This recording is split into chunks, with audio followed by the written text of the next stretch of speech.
എന്റെ പ്രിയപ്പെട്ട ചെറുപ്പക്കാരാ, പാതിരാവിന്റെ സമയത്ത് ഇത്തിരി പോന്ന മൊബൈലിനകത്ത് പബ്ജി എന്ന ഗെയിമും ഡൗൺലോഡ് ചെയ്തുകൊണ്ട് നേരം വെളുക്കുന്നത് വരെ വെടിവെച്ച് കളിക്കുന്ന എന്റെ യുവസമൂഹമേ, നിന്റെ ചൂണ്ടം വരലില്ലേ, അത് നിന്റെ മൊബൈലിന്റെ കീബോർഡ് നിൽക്കാനുള്ളതല്ല, www.com വാതിൽ തുറക്കാനുള്ളതല്ല.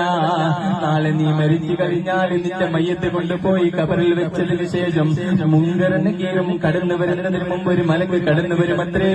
ആ മലക്കിന്റെ പേരാണ് ഇസ്മുഹു റഹ്മാൻ എന്ന മലക്ക് വന്ന് ചോദിക്കുമത്രേ, അമലക, നീ പ്രായപൂർത്തിയായ അന്ന് മുതൽ തൊട്ട് എന്തൊക്കെ തെറ്റുകുറ്റങ്ങൾ ചെയ്തിട്ടുണ്ടോ അത് മുഴുവനും വന്നെഴുതുക. ആ സമയത്ത് റഹ്മാൻ എന്ന മലക്കിനോട് മയ്യത്ത് പറയുമത്രേ, എന്റെ കയ്യിൽ എഴുതാൻ പേനയില്ല, എന്റെ കയ്യിൽ എഴുതാൻ കടലാസില്ലാതെ പേനയില്ലാതെ ഞാൻ എങ്ങനെയാണ് എഴുതുന്നതെന്ന് ചോദിക്കുന്ന സമയത്ത്